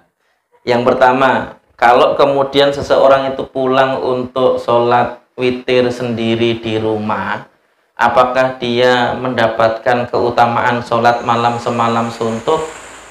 Jawabannya wallahu a'lam. Karena yang disebutkan di dalam hadis yang sampai selesai bersama dengan imam. Tapi kalau yang kemudian saya lanjut witirnya di rumah, tapi nanti jam 3 misalnya, apakah dihitung sholat malam semalam suntuk? Wallahu a'lam. Yang jelas yang disebutkan di dalam hadisnya hanya yang sholat bareng imam sampai selesai. Itu. Kemudian yang kedua tadi terkait dengan qadha puasa, apakah kemudian harus mengganti puasa atau harus membayar fidyah? Secara umum para ulama berbeda pendapat. Ada yang mengatakan qadha saja atau mengganti puasa saja. Ada yang mengatakan qadha puasa plus fidyah. Ada yang mengatakan fidyah saja. Tapi ada beberapa yang perlu didudukkan. Yang pertama bahwa hamil dan menyusui itu sebenarnya tidak menghalangi puasa. Ini penting untuk didudukkan. Jadi asalnya tidak menghalangi puasa. Jadi kalau kemudian seorang wanita itu hamil atau dia sedang menyusui, bisa berpuasa. Meskipun nanti masing-masing perempuan berbeda, ya. Kalau yang kasusnya teler sampai jangankan puasa, bangun dari tempat tidur aja nggak bisa, misalnya, ya, saking telernya, ya. Pokoknya asal bau apa muntah, mau makan muntah, minum dikit muntah, wah, ya. Ya, ini kalau suami dikasih istri yang seperti itu harus banyak bersabarnya, ya. Karena dia sendiri yang pola, ya harus dia yang tanggung jawab, ya. Jadi apa namanya, bagaimana kalau kemudian seperti itu? Biasanya yang kondisi seperti itu pun juga hanya di trimester pertama umumnya, ya. Walaupun nanti trimester kedua dan ketiga juga masing-masing wanita nanti berbeda-beda. Nanti untuk lebih jelasnya sebenarnya tanya Bu Bidan itu yang pakai kerudung biru itu, ya. Nanti biar lebih gitu, ya. Buangnya di tempat sampah di depan, ya. Itu nanti lebih tepatnya seperti apa. Yang jelas tadi kalau mau kodok atau kodok tambah fidyah atau fidyah saja, nanti para ulama berbeda pendapat, ya. Kalau saya seringkali menjawabnya sebaiknya dicoba dikodok. Karena wanita hamil dan menyusui itu dihukumi seperti orang yang sakit. Jadi kalau orang sakit tidak berpuasa, maka dia mengganti itu tuh tempat sampah ini. Nah, ya. Jadi kalau kemudian dia tidak berpuasa, dia mengganti di lain kesempatan. Nah, kalau tahun ini hamil, tahun depan menyusui, tahun depannya lagi hamil lagi, tahun depannya lagi menyusui lagi. Kapan gantinya Ustadz? Itu sebagian ulama bahkan ada yang ekstrim, kalaupun bisa ganti setelah menopause, ganti setelah menopause. Alangkah banyaknya, ya. Makanya tadi saya ingatkan, tadi di awal saya ingatkan bahwa hamil dan menyusui asalnya tidak menghalangi puasa. Maka nanti dilihat.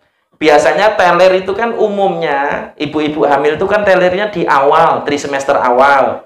Makanya kalau dia masuk bulan Ramadannya, dia kondisinya sudah masuk kehamilan bulan ke-6, ke-7, yang telernya nggak parah-parah amat, atau mungkin sudah hilang lagi telernya, nggak teler lagi karena sudah masuk hamil tua tadi itu, ya sebaiknya nyoba puasa. Sebaiknya. Cuman mungkin nanti ya dibantu, dimotivasi oleh suaminya, supaya kemudian istrinya tadi itu bersemangat untuk berpuasa. Misalnya nanti kalau buka tak beliin apa yang kamu mau, itu misalnya, ya. Jadi semangat puasanya dia. Ini juga penting untuk dijadikan sebagai apa, motivasi bagi para ibu hamil tadi itu juga, biar nggak kemudian kalau udah hamil tuh bawaannya pesimis, wah saya hamil jadi nggak bisa puasa. Ya nanti masing-masing berbeda. Ada yang ibu hamil itu jangankan puasa, dia puasa iya, ke sawah iya, dan kuat. Padahal hamil. Tapi ada yang nggak hamil, nggak ke sawah, nggak puasa. Ini yang masalah, ya. Ini bagian dari juga penting untuk dihati-hati ini, ya. Apalagi lanang nggak hamil, nggak puasa. Wah, ini yang parah ini, ya. Perlu kayaknya perlu diruqyah dulu itu, ya. Kalau ada yang seperti itu, masa kalah sama ibu hamil tadi, sudah nyawa hamil berpuasa pula, gitu kan? Dan ini bagian dari yang juga penting, walaupun tadi sekali lagi bahwa masing-masing ibu hamil dan menyusui itu berbeda. Termasuk ketika menyusui juga biasanya terasa berat itu biasanya itu ketika anak itu belum makan selain ASI. Belum ada makanan pendamping ASI. Jadi biasanya di bawah 6 bulan itu memang kalau di bawah puasa ya ibunya lemes, susunya nggak ada. Jadi kasihan anaknya juga, ya. Kalau khawatir karena anaknya seperti itu, boleh tidak berpuasa. Cuman konsekuensinya tadi diganti di lain kesempatan. Cuman tetap sebaiknya, apalagi kalau kemudian sudah anaknya di atas 6 bulan, ya sudah makan selain ASI tadi itu, sebaiknya dicoba berpuasa. Boleh, ya. Jadi tetap dicoba berpuasa. Kalau misalnya nggak bisa puasa full setiap hari berpuasa, nggak apa-apa, dicoba hari ini puasa, Kalau ternyata nggak kuat, oh berarti besok nggak puasa dulu. Besoknya lagi dicoba lagi puasa, ya. Sehari puasa, sehari enggak. Atau kalau misalnya bisa lebih, 2 hari puasa, sehari enggak. Kalau misalnya bisa lebih lagi, 3 hari puasa, sehari enggak. Sesuai dengan apa namanya yang kemudian tidak mengkhawatirkan untuk anak kita yang menyusu tadi itu, ya. Nanti masing-masing ibu menyusui juga berbeda, sebagaimana masing-masing ibu hamil tadi juga berbeda, ya. Ini kalau bapak-bapak nggak kepikiran memang, ya, karena nggak pernah hamil dan nggak pernah menyusui. Jadi kalau yang pasti ada pertanyaan itu pasti ibu-ibu memang. Dan ini bagian dari yang juga penting untuk diperhatikan. Tapi kalau misalnya saya tak milih fitih aja lah Ustadz, kayaknya kalau pengalaman hamil kemarin tuh full 9 bulan teler misalnya gitu, jadi nggak bisa puasa, ya nggak apa-apa juga kalau misalnya milih pendapat yang fidyah. Tapi sekali lagi, pendapat yang rojih, pendapat yang kuat itu sebenarnya mengganti puasa. Kalau Syekh Utsaimin menambahkan bahwa kalau misalnya dia tahun ini punya hutang, kemudian diqadha, kok sampai bulan Ramadan berikutnya masih belum lunas, maka setelah bulan Ramadan berikutnya tadi itu dia mengqadha plus mengganti puasa. Mengqadha plus bayar fidyah. Itu menurut pendapat saya Utsaimin. Tapi sekali lagi itu majal ikhtilaf. Bagian dari yang diperselisihkan di antara para ulama. Milih pendapat yang mana monggo, yang penting jangan kesenangan. Wah, mumpung hamil nggak puasa lah, tak fidyah wae gitu. Nah, itu jangan, ya. Ini bagian dari yang juga penting, karena sejatinya hukum asal puasa Ramadan itu adalah wajib. Jadi namanya sesuatu yang wajib itu tidak akan gugur sampai dilaksanakan. Jadi kalau belum dilaksanakan, hukum asalnya belum gugur kewajibannya, ya. Dan ini bagian dari yang juga penting untuk diperhatikan. Wallahu a'lam bishawab. Ada yang lain mungkin, monggo. Bagi yang lain dipersilakan. Untuk ibu-ibunya Bu, Mas, pertanyaan. Mungkin cukup. Bapak-bapaknya silakan kalau ini dipertanyakan. Tafadhol. Monggo, Pak. Waalaikumsalam warahmatullahi wabarakatuh. Monggo, Pak.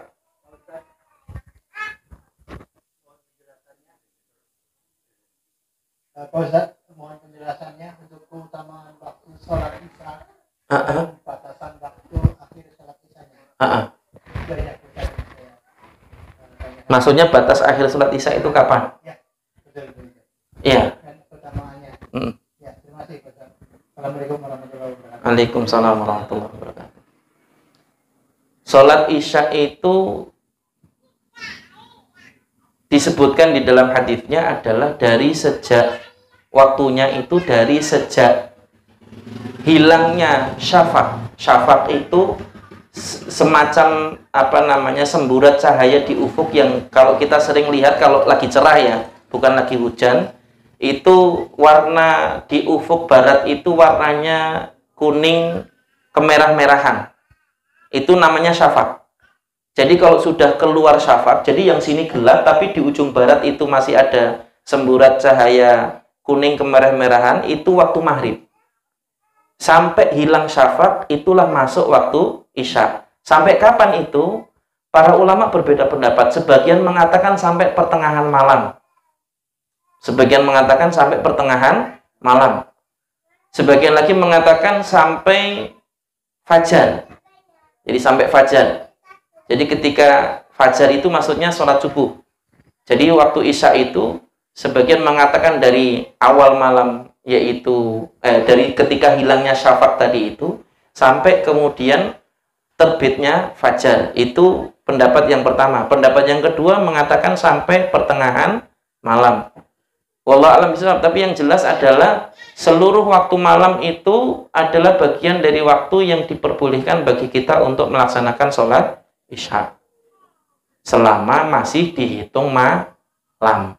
Kalau sudah dihitung pagi, berarti sudah kelewat. Begitu. Ya. Jadi kalau sudah dihitung pagi, berarti sudah kelewat. Makanya yang lebih rojih sebenarnya adalah yang sampai pertengahan malam. Yang sampai pertengahan malam itulah kemudian waktu sholat isya. Meskipun ada pendapat yang tadi yang mengatakan ya sampai fajar itulah waktu sholat isya. Ya. Tapi yang jelas adalah bahwa sebaiknya dikerjakannya di awal waktu. Di awal waktu itu bukan asal masuk waktu isya langsung sholat, bukan. Maksudnya di awal waktu itu adalah sholat bersama dengan jamaah di masjid.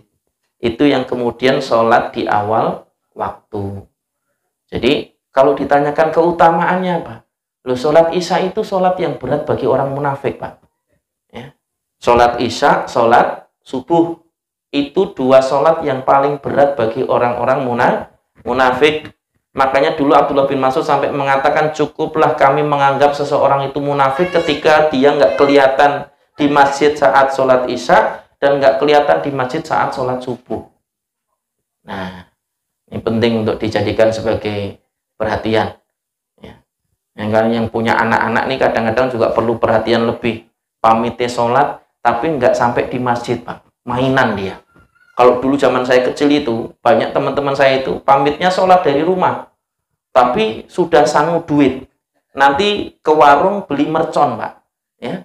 Jadi wayang orang sholat itu malah jeder di luar itu. Jeder lagi di luar itu. Ya. Sampai selesai taraweh, orang pulang, ya dia pulang juga. Dikira orang tuanya sholat taraweh, padahal tadi mainan mercon tadi itu dulu teman-teman saya waktu masih kecil dulu seperti itu. Nggak tahu kalau anak-anak sekarang ya. Ini bagian dari juga penting untuk diperhatikan. Jadi kalau orang tua punya anak-anak, diperhatikan juga, sebaiknya didampingi. Kadang-kadang orang tua ki lucu juga, ya kan? Sana sholat taraweh, tapi bapak ini ngomah nonton sinetron. Nah ini masalah, ya. Ini perlu untuk diluruskan juga ini ya. Nyuruh anaknya taraweh, bapaknya nggak ikut taraweh ya. Ini yang penting untuk diperhatikan. Jadi salah satu di antara keutamaannya adalah menyelamatkan kita dari kemunafikan tadi. Itu kalau kemudian kita mengerjakan sholat isya. Dan yang lebih utama ya setiap sholat itu afdholuha fi awwali waktiha, yaitu di awal waktu dikerjakannya, yaitu bersama dengan jamaah yang pertama kali didirikan di masjid. Itu yang lebih utama. Wallahu a'lam bishawab. Ada lagi, Pak? Silakan, ada lagi. Assalamualaikum warahmatullahi wabarakatuh. Waalaikumsalam. Ini banyak tentang ada di setiap sholat luar atau sholat sunnah. Ada beberapa ustadz sunnah atau beberapa ulama yang duduknya tawaruk dan ada juga yang itu. Pernah baca redaksi 3 mazhab atau imam kita itu mengambil salah satu keputusan dan satu imam besar kita, Imam Syafi'i, mengambil satu keputusan yang berbeda. Manakah pendapat yang paling rajih dan manakah yang sering dilakukan oleh Rasulullah SAW? Nah. Assalamualaikum warahmatullahi wabarakatuh. Waalaikumsalam warahmatullahi wabarakatuh. Jadi sebenarnya kalau ditanyakan mana yang dilakukan Rasulullah, ya menurut pendapat ulama yang memilih pendapat itu, ya itulah yang dilakukan Rasulullah, gitu maksudnya. Jadi kalau kemudian kita mau menilai berdasarkan nas hadis, qadarullah, memang hadisnya itu ada banyak jalur dan banyak riwayat. Ya. Jadi secara kesimpulannya lebih rajih mana, tawaruk atau iftirash kalau untuk sholat yang 2 rakaat dengan 1 salam tadi? Ya tinggal antum madhabnya apa. Kalau madhabnya Syafi'i ya tawaruk, kalau madhabnya Hambali ya iftirash, begitu ya. Bahkan ada salah satu madhab itu iftirash semua, dalam salah satu madhab yang lain tawaruk semua. Maksudnya tawaruk semua itu mau cuman 2 rakaat ya tetap tawaruk, nanti ketika 4 rakaat ya akhirnya juga tetap tawaruk. Tapi itu sekali lagi bahwa itu bagian dari perbedaan pendapat di masalah di perkara fikih. Tinggal kita memilih yang mana. Kalau mazhab Syafi'i itu kan selama dia tidak berdiri lagi tawaruk. Kalau mazhab Syafi'i itu selama setelah tasyahud tadi dia nggak berdiri lagi, entah karena masbuk, entah karena memang itu baru rakaat kedua, ya, Selama intinya kalau dia tidak berdiri lagi berarti tawarruk. Tapi kalau setelah tasyahud itu dia berdiri lagi berarti iftirash. Itu kalau mazhab Syafi'i. Tapi kalau mazhab Hambali, kalau akhir meskipun itu tahiyat akhir tidak berdiri lagi, tapi kalau cuman satu kali, maksudnya setelah 2 rakaat, 1 kali tasyahud, 1 kali tahiyat, maka itu adalah iftirash. Tapi kalau 2 kali tahiyat baru tawarruk. Itu kalau mazhab Hambali, ya. Nanti mazhab yang lain beda lagi. Yang jelas kebanyakan yang hari ini dipraktikkan kaum muslimin antara 2 itu. Terutama yang sholat rakaatnya cuman dengan 1 tasyahud seperti sholat 2 rakaat tadi itu. Kalau enggak dia tawarruk ya dia iftirash. Ya tinggal kita lebih nyaman yang mana. Kalau saya, Pak, saya nyaman yang iftirash. Kenapa? Perutnya gendut susah kalau tawarruk. Gitu. Jadi nyamannya iftirash. Ya. Kan nyaman tadi bilangnya kan. Tapi kalau pendapat yang roji ya tinggal pilih pendapatnya mazhab siapa tadi. Ya kita kalau ngakunya mazhab Syafi'i ya harusnya ngikuti mazhab Syafi'i. Kalau kita ngakunya Hambali berarti ngikuti mazhab Hambali. Kalau kita nggak bermadzhab, Ustaz, milih yang mana? Milih sing nyaman tadi aja, ya. Itu lebih enak, juga lebih maksimal tasyahudnya daripada tasyahud sambil nahan ganjel tadi itu, ya. Alhamdulillah nggak ada yang bilang ganjel tok, ganjel tok. Alhamdulillah nggak ada yang bilang begitu, gitu kan? Ya. Jadi sebaiknya pilih yang nyaman tadi saja, ya. Wallahu a'lam bishawab. Masih ada lagi? Monggo.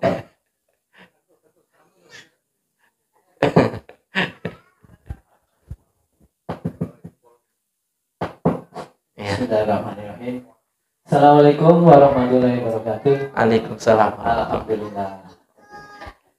Begini Ustaz, saya mau nanya nih, pada tahun yang sudah lewat itu kan, waktu masih almarhum Jainuddin MZ, pada waktu itu dalam ceramahnya itu kan mengatakan Allah itu mempunyai waktu-waktu yang mustajab. Ya. Ini benar apa salah nggak tahu ini. Maka saya tanya nih, Allah mempunyai waktu-waktu yang utama. Waktu yang utama itu pertama waktu yang baik. Kalau yang waktu yang ketiga itu waktu yang terbaik. Setelah itu waktu yang paling abdol adalah waktu-waktu yang mustajab, kan gitu ya. Nah, dia menceritakan bahwa waktu yang terbaik itu adalah waktu yang awal. Sedangkan waktu yang terbaik itu tengah malam. Waktu yang mustajab itu katanya waktu-waktu yang antara jam 12 sampai jam 3. Itu. Nah, sepertiga malam terakhir maksudnya. Iya, sepertiga malam terakhir. Tadi Ustaz mengatakan bahwa sholat tarawih itu Nabi melakukan kadang-kadang kan awal, kadang-kadang pertengahan, kadang-kadang terakhir, kan gitu ya. Iya. Nah, itu kan kalau Nabi dulu kan berjamaah ya. Nah, kalau ada orang yang melakukan seperti itu tapi tidak berjamaah, Ustaz, itu menurut istilahnya itu, apakah itu baik atau apakah itu termasuk gimana gitu kan? Iya. Termasuk sholat isya, Ustaz. Sholat isya itu kan waktunya tadi dijelaskan bahwa sampai menjelang fajar. Tapi orang yang melakukan itu tidak berjamaah, Ustaz. Rutin dilakukan kadang-kadang jam 12 malam, kadang-kadang sampai jam 3 malam baru sholat isya. Iya. Dan itu saya kan pernah membaca hadis ini, Ustaz. Jadi apabila kamu mau sholat isya, kalau kamu merasa ngantuk, tidurlah lebih dahulu, kan gitu ya. Kira-kira hadis itu sahih nggak, Ustaz? Iya. Terima kasih. Assalamualaikum warahmatullahi wabarakatuh. Waalaikumsalam. Itu pertanyaan ini si ciling tuh boy. Ya. Yang pertama terkait dengan bagaimana kalau sholat tarawih itu dilakukan sendirian apakah itu sesuai sunnah atau gimana gitu ya. Ada beberapa yang boleh didudukkan. Yang pertama bahwa sholat tarawih itu sholat sunnah, Pak. Sholat tarawih itu sholat sunnah, terlepas dari keutamaannya. Tapi bahwa sholat tarawih itu adalah sholat sunnah. Sholat sunnah hukum asalnya justru memang dianjurkan dilakukan sendirian. Itu dianjurkannya. Hanya khusus untuk sholat tarawih di bulan Ramadan, Nabi pernah mengajak kaum muslimin untuk sholat berjamaah. Makanya sholat tarawih dilakukan berjamaah itu juga sunnah, gitu. Itu juga sunnah, karena Nabi pernah mencontohkannya di malam ke-21, di malam ke-23, dan di malam ke-25 bulan Ramadan. Itu Nabi pernah mencontohkannya sebagaimana dari riwayat dari Ubay bin Ka'ab itu. Kemudian yang kedua, bahwa mana yang lebih afdol dilakukan, sholat sunnah berjamaah atau sholat sunnah sendirian. Mau tengah malam, mau awal malam, mau akhir malam, itu nanti satu hal lagi ya. Yang jelas, kalau ditanyakan lebih afdol berjamaah atau sendirian, maka yang lebih utama adalah kembali ke hukum asal. Karena asalnya sholat sunnah itu dilakukan sendirian, maka lebih afdolnya ketika sendirian. Tapi ketika dilakukan berjamaah, ya, maka itu bisa jadi mendapatkan tambahan keutamaan tadi. Jadi lebih utamanya sholat tarawih itu sendirian, tapi kalau dilakukan berjamaah, dia punya tambahan keutamaan. Seperti tadi, mendapatkan pahala sholat seperti sholat semalam suntuk tadi itu. Yang kalau dilakukan sendirian nggak dapat, Pak. Itu dari sisi mana yang lebih afdol. Kemudian dari sisi waktunya, lebih baik di awal malam, pertengahan malam, atau akhir malam. Sholat tarawih itu salah satu di antara bagian dari sholat malam. Dilakukan di awal malam boleh, dilakukan di pertengahan malam boleh, dilakukan di akhir malam juga boleh. Yang paling afdol mana? Yang paling afdol itu tergantung jenis sholat malamnya apa. Ya. Tergantung jenis sholat malamnya apa. Kalau sholat malamnya tahajud, tahajud itu dari kata tahajjada ya tahajjadu, artinya bangun setelah tidur. Artinya bangun setelah tidur. Berarti sholat tahajud afdolnya tidur dulu baru bangun sholat. Begitu. Tapi kalau sholat witir itu tidak terkait dengan waktu, tapi terkait dengan jumlah rokaat. Makanya al-witru itu kan artinya, maknanya aslinya adalah ganjil. Innallaha witrun yuhibbul witra. Sesungguhnya Allah itu ganjil dan menyukai yang ganjil. Jadi kalau ditanyakan berapakah sholat witir Nabi? Kalau menurut riwayat dari Ummu Salamah, sholat witir Nabi itu 13 rakaat, Pak. Kalau di dalam riwayat dari Aisyah, sholat witir Nabi itu 11 rakaat. Para ulama menyimpulkan bahwa sholat witir itu paling sedikit 1 rakaat. Paling sedikit 1 rakaat. Ya. Ini bagian dari yang juga nanti bisa dipilih. Jadi intinya adalah jumlah rakaatnya kan ganjil. Itu untuk witir. Lah kalau untuk tarawih tadi tinggal kesempatan yang kita mau pakai yang mana. Kalau kemudian kita tidak ingin nanti setelah sholat tidur lagi, ya berarti mending sholat tarawihnya di akhir malam. Satu, waktu di mana Allah itu turun ke langit dunia yang kemudian Allah kabulkan segala macam bentuk doa. Jadi kita bisa sholat tarawih sekaligus sholat tahajud, ya kan? Yang di situ nanti kita bisa memanfaatkan kesempatan waktu mustajab untuk berdoa tadi itu, ya. Sekaligus nanti setelah itu kita bisa langsung sahur, ya. Kemudian langsung sholat subuh tanpa perlu tidur terlebih dahulu, ya. Kalau kita mau seperti itu juga baik. Tapi kalau mau mengerjakannya di awal malam karena qadarullah jamaah sholat tarawihnya rata-rata habis isya langsung tarawih, ya nggak ada masalah, ya. Kalau mau di pertengahan juga boleh, ya.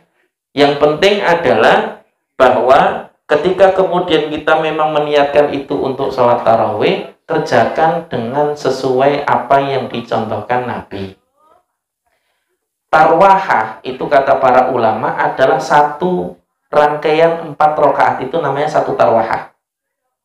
Jadi satu tarwahah itu adalah satu rangkaian 4 rakaat dengan 2 salam tadi. Itu namanya satu tarwahah. Terlepas dari perbedaan pendapat para ulama, bagaimana kalau kemudian dikerjakan lebih dari 2 rakaat 1 salam boleh atau tidak? Kalau mazhab Maliki, ini mazhab Maliki ya, itu boleh dikerjakan sampai 8 rakaat 1 salam.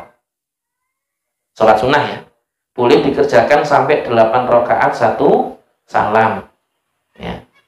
Kalau enggak lali, yang jadi masalah 2 rakaat aja mesti rakaat keduanya kul huwallahu ahad, samar yen lali, ya kan? Apalagi kalau kemudian 8 rakaat 1 salam. Jangan-jangan nanti sampai rakaat keberapa dia lupa. Ini penting untuk diperhatikan. Jadi yang paling afdol adalah 2 rakaat 1 salam. Jadi 2 rakaat 1 salam berdiri, nanti 2 rakaat lagi 1 salam, baru istirahat. Nanti etapa keduanya begitu lagi, 2 rakaat 1 salam, langsung berdiri lagi, kemudian 2 rakaat 1 salam, baru istirahat lagi. Baru ditutup dengan witir 3 rakaat tadi. Mau 3 rakaat langsung atau 2 rakaat baru 1 rakaat boleh. Ini bagian dari yang disebutkan oleh para ulama terkait dengan apa itu sholat tarawih yang lebih afdol yang mana. Masing-masing memiliki keutamaan tadi. Kemudian yang ketiga, kalau sholat isya gimana Ustaz? Apakah kita boleh mengerjakannya setelah tidur? Ada beberapa hal yang penting untuk didudukkan, bahwa satu, sholat wajib itu berbeda dengan sholat sunnah. Kalau sholat sunnah kita boleh memilih waktu yang lebih afdol tadi. Kita mau mengambil afdoliyah di sepertiga malam terakhir atau di pertengahan malam karena kita bangunnya pertengahan malam supaya nanti masih bisa tidur lagi, biar subuhnya nggak kerinan misalnya, ya, nggak kesiangan. Atau mau memilih di awal malam juga nggak ada masalah. Ya. Yang perlu jadi catatan, kalau kemudian sholat wajib, itu yang lebih utama dilakukan berjamaah di masjid di awal waktu. Ini kalau sholat wajib.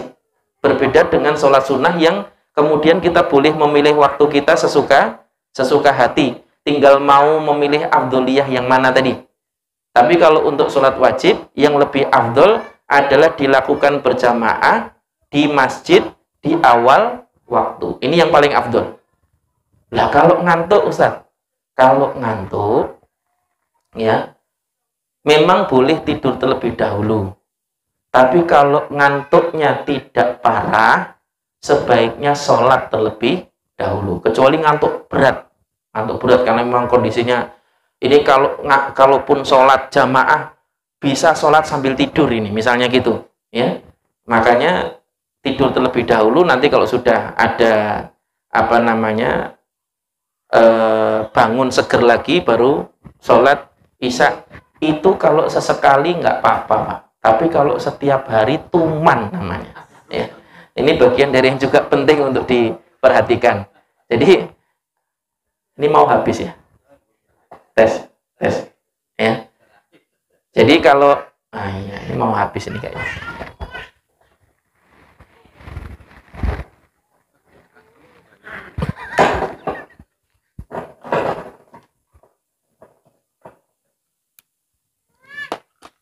Ya, jadi ketika sholat wajib, maka yang lebih utama adalah dilakukan di awal waktu berjamaah di masjid. Itu yang paling utama.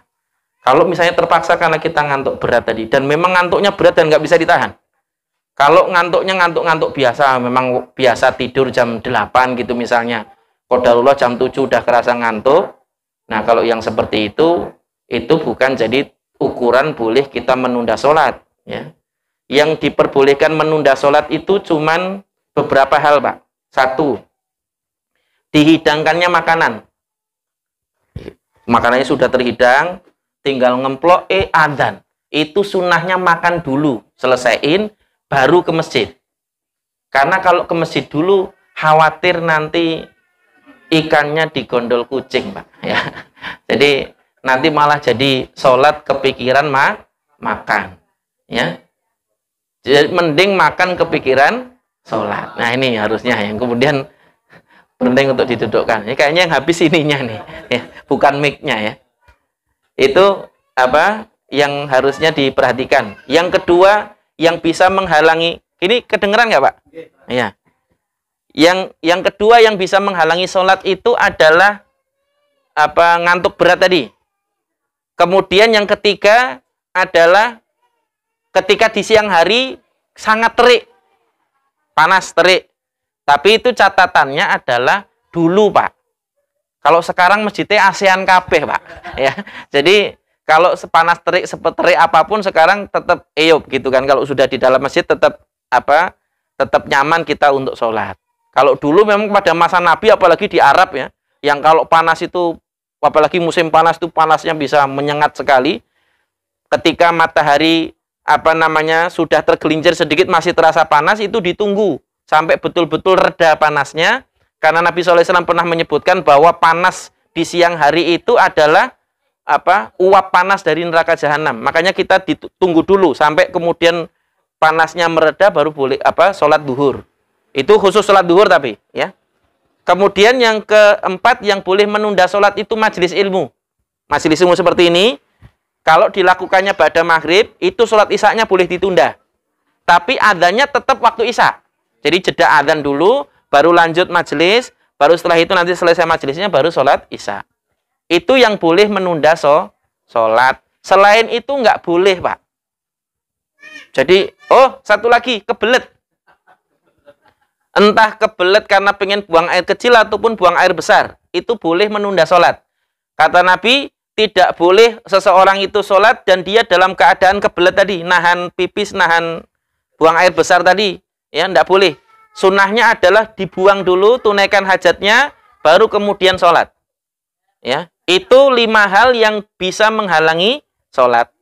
Sisanya tidak ada. Ya. Kalau yang terhalang sholat ada Pak. 1, orang yang tidur sampai dia bangun, itu terhalang sholat. Ya. Cuman kalau sudah dibangunin, nggak boleh tidur lagi. Oh, sudah dibangunin kok, sudah bangun, sudah tahu waktu sholat, ya segera sholat. Jangan tidur lagi. Yang kedua, edan. Gila. Ya. Jadi gila itu menghalangi sholat. Ya. Sampai kapan? Sampai dia sadar. Sampai waras. Dan yang ketiga adalah anak kecil. Anak kecil itu sebenarnya tidak wajib sholat. Ya. Hanya dia dianjurkan dilatih sholat. Meskipun masih kecil. Cuman tidak wajib. Makanya kalau anak kecil belum sholat, jangan dimarahin. Ya. Yang penting dimotivasi aja biar dia semangat untuk sholat. Kecuali ketika sudah 10 tahun kok masih nggak sholat, boleh dipukul. Ya. Karena 10 tahun itu sudah menjelang balik. Khawatirnya nanti kalau dibiarkan sampai balik, dia tetap nggak sholat jadi berdosa. Dan ini bagian dari yang juga penting untuk diperhatikan. Wallahu a'lam bishawab. Jadi kalau ditanyakan apakah kita sholat kalau ngantuk berat boleh tidur dulu, boleh. Jawabannya boleh. Tapi jangan tuman. Itu saja tadi catatannya. Kalau setiap isya kok tidur dulu, itu tuman namanya Pak. Tidak boleh. Ya.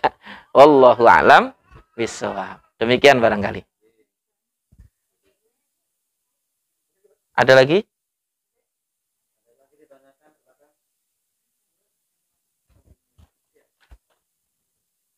Monggo Mas Agus.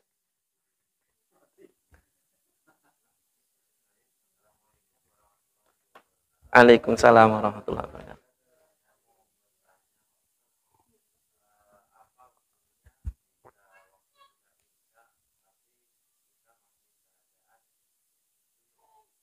Oh ya.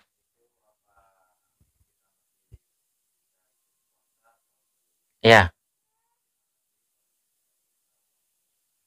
Waalaikumsalam warahmatullahi wabarakatuh. Jadi junub di pagi hari itu tidak menghalangi puasa, ya.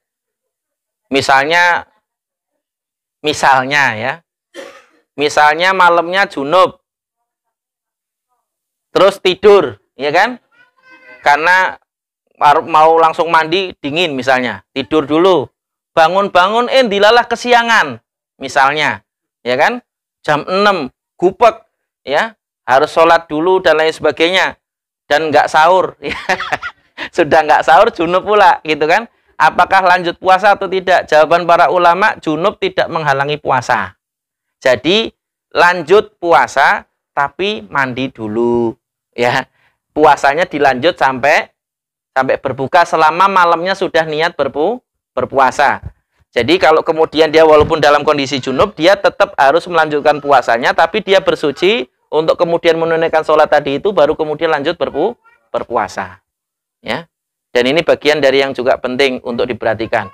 Kalau adzan malah junub, nah itu baru batal puasanya, gitu ya. Sudah tahu adzan kok malah junub, ya. Itu malah batal puasanya. Tapi kalau junubnya itu jauh sebelum imsak, ya, enggak apa-apa, ya. Bahkan sahurnya pakai junub tadi juga enggak apa-apa, boleh itu. Ya. Saya tak sahurnya itu aja lah, boleh, enggak apa-apa itu. Halal itu. Halal. Kan memang waktu malam orang berpuasa itu kan boleh, halal. Kalau waktu paginya enggak boleh, ya. Tapi kalau waktu malamnya boleh. Wallahu a'lam bishawab. Jadi kalau kita bangun dalam keadaan junub kok sudah imsak, lanjut berpuasa, ya. Mandi, kemudian siap-siap sholat ke masjid. Kalau mau sahur dulu, ya sahur dulu, rakitang minum air sama makan kurma misalnya 1 butir, ya, lanjut puasa. Tapi kalau sudah adzan nggak boleh minum dulu, ya. Sudah adzan nggak boleh minum dulu. Kalau imsak masih boleh minum dulu, ya. Karena sejatinya imsak kita ini bukan waktu imsak sebenarnya. Karena dia diundurkan 10 menit dari adzan. Karena sebenarnya kata imsak itu adalah makna dari kata saum. Saum itu, puasa itu artinya imsak. Imsak itu artinya menahan. Menahan apa? Menahan segala yang membatalkan puasa. Itu dari kapan? Dari terbit fajar. Jadi sebenarnya harusnya imsak itu ya waktu adzan subuh tadi. Harusnya. Karena puasa itu dimulai dari terbit fajar, yaitu dari sejak adzan subuh sampai tenggelam matahari atau waktu adzan maghrib, ya.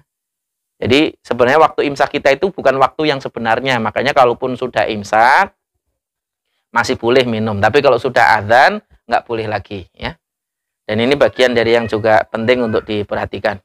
Termasuk kalau makan, kalau kemudian sudah di dalam mulut dengar adzan, jangan dilepeh, Pak. Ditelan. Kalau kita makan, ya, kemudian makanannya masih di dalam mulut, belum ketelen, dengar adzan, sunahnya ditelen. Jangan dibuang. Ya, sunahnya ditelen, jangan dibuang. Tapi kalau belum diemplok, jangan diemplok, Pak. Ya. Jadi kalau belum dimasukin ke mulut, jangan dimasukin kalau sudah adzan, ya. Tapi kalau sudah di dalam mulut, selesaikan, ya. Cuman enggak boleh minum. Enggak boleh minum, makanya imsak mandek, ya. Sudah tahu imsak kokoh meneh gitu kan. Lanjut lagi 1 gunung lagi, ya. Akhirnya tadi giliran kemudian sudah lep adzan, ya. Nggak boleh minum, ya. Walaupun seret kayak apa nggak boleh minum. Kalau minum batal nanti jadinya. Wallahu a'lam bishawab. Ya. Cukup ya? Oh, ada lagi? Oh, boleh, Nek. Monggo. Ini khususon. Waalaikumsalam warahmatullahi. Silakan, Nek.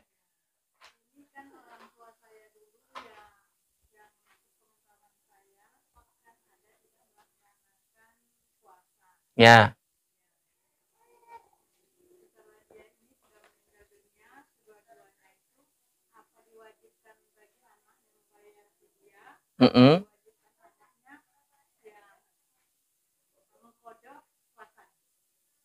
Maksudnya nggak puasa ini masih hidup, nggak puasa.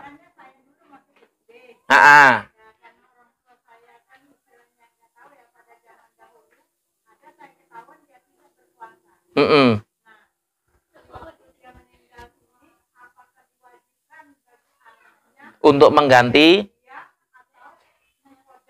Ya.